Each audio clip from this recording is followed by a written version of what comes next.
Hello everyone, welcome to HW News. Much of the social media landscape in India today is dominated by apps or websites that are not Indian origin. Be it YouTube, Facebook, Twitter, LinkedIn, India forms one of the world's largest user base of these and many other such applications. But as the social media penetration in the country is going deeper, the present day government and the big techs are clashing often as well. Then be it privacy, censorship rules, hate speech and much more. The Indian government and these tech giants have often found themselves in a fight. Take for example the latest confrontation between the Indian government and Twitter. The Modi government asked Twitter to ban certain Twitter handles which it believed had pro-Khalistani links and were using provocative hashtags. Twitter complied with the order but left out news organizations, activist and journalist Twitter accounts, etc. The government, angry with Twitter's move, shot off a notice asking it to comply to the order fully. It said that while Twitter is welcome to do business in India, it has to follow the law of the land, that it is a private platform and it has to accept the orders of the government. There was a meeting between Twitter's top representatives and Ministry of Electronics and IT Secretary. But the stalemate has not resolved yet. The confrontation peaked with government also threatening arrest of the top executives of Twitter. Twitter, however, has remained defiant. Now, confrontations like these are not new. However, in an interesting move, the government decided to reply to Twitter on another app called Koo. The Made in India app called Koo says it is an alternative to Twitter. The government posted its statement in the matter on the app and it also created quite a buzz. But the matter goes beyond that. Koo has suddenly become the talk of the town with many big-ticket politicians and celebrities joining the platform in the wake of the government's ongoing standoff with Twitter. BJP leaders, even government officials and union ministers are promoting the application. This is also being looked at as government's effort to push for wider use of products made under Atmanirbhar Bharat agenda. Not just Koo, the Modi government is also now planning to push apps that are being considered desi alternatives to foreign big tech companies. In today's video, let's talk about such apps. Koo. Now, Koo is a similar platform as Twitter where users can express their opinions, though it is being marketed as India's answer to Twitter for non-English users. Aprameya Radhakrishna is the developer, co-founder and CEO of Koo and launched the app in March 2020. One of the prominent differences between Koo and Twitter is that the indigenous app offers services in various local languages, allowing many Indians to use the platform with ease.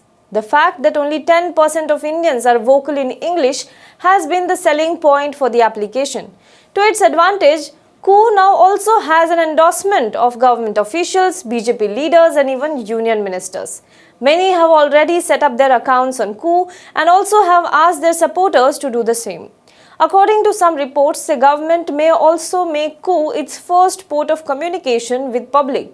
Times Now, citing sources, also said that the government may soon start sharing important updates and announcements first on Koo application and then after 1 or 3 hours later, it will be shared on Twitter.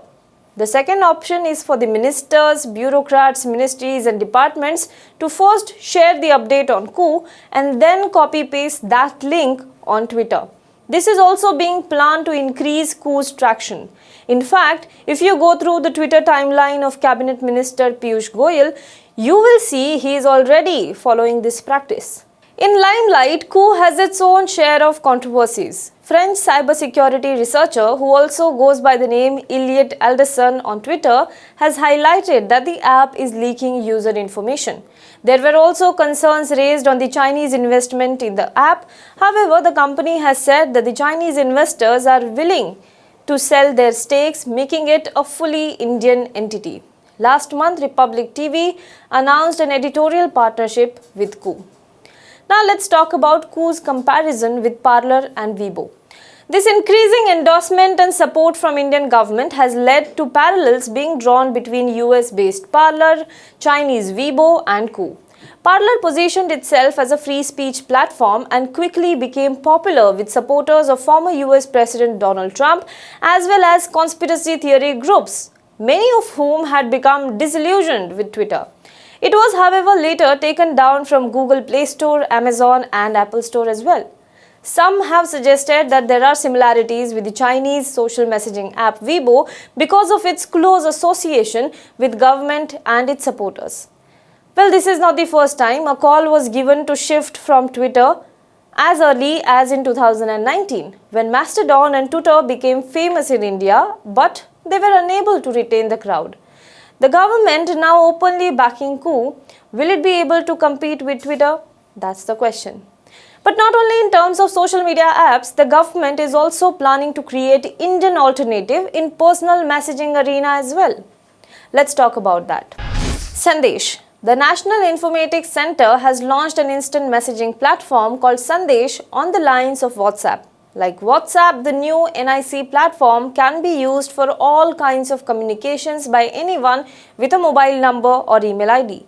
The app was developed as a part of building secure connection for state and central government employees. In August 2020, the NIC released the first version of the app. The app was initially launched for Android users and then the service was extended to iOS users.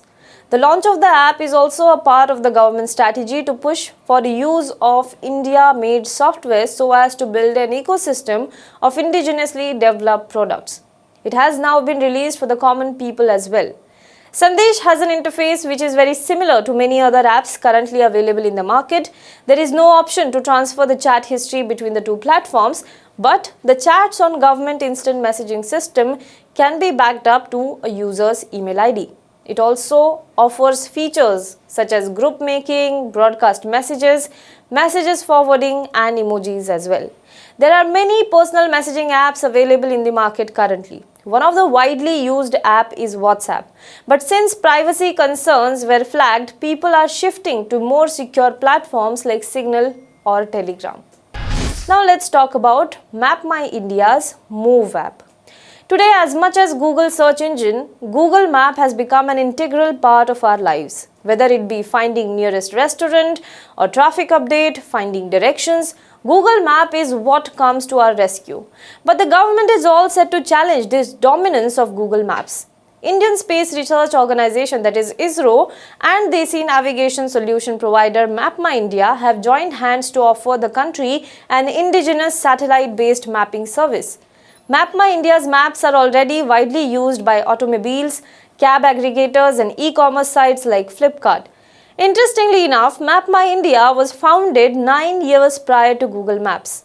Its Chief Executive Officer believes that for enabling this, the government is finally deregulating the use of geospatial data. The company claims to cover 7.5 lakh villages in India, 7,500 towns at street and building level, and over 66 lakh road kilometers across India, and it has so far focused on its 5,000 odd enterprise customers.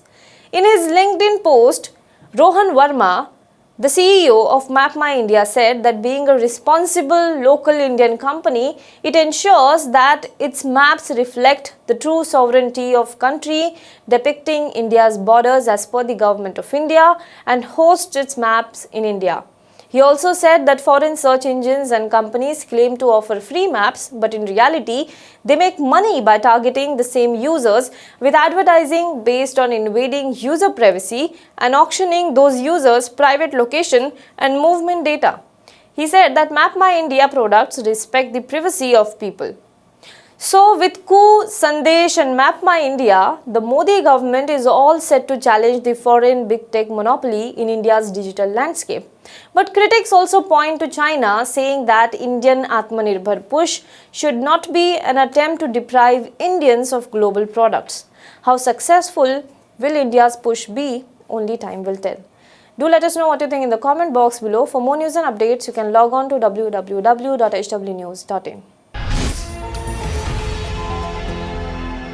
Hello everyone. HW News English is 2 years old now. When we started this venture, we promised ourselves one thing, that news should remain free, because right to know is the right of every Indian.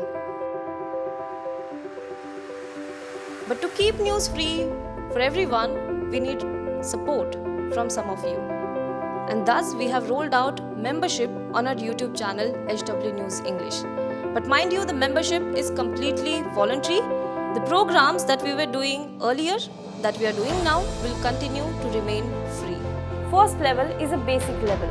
Here, you can be our supporter by paying rupees 199 per month. This membership gives you certain perks and benefits. The perks include unique badges in front of your name, a live show from Mr. Sujit Nair and from Mr. Akhilesh Bhargava per month for our members. You can also vote in some exclusive members-only polls. Now the second level is Super Supporter. Here you can be our Super Supporter by paying rupees 3,999 per month. This membership will include every perk that comes with basic level. Additionally, our Super Supporters can be a part of a WhatsApp group where we can have discussions and suggestions on various topics. The second perk includes a gift pack with our merchandise. And the third perk is a Google Meet with Mr. Sujit Nair, where you can join the meet and ask your questions to Mr. Nair face to face. Lastly, if you like, we would give a shout out to our super supporters in our programs. So, hope to see you soon with our badges.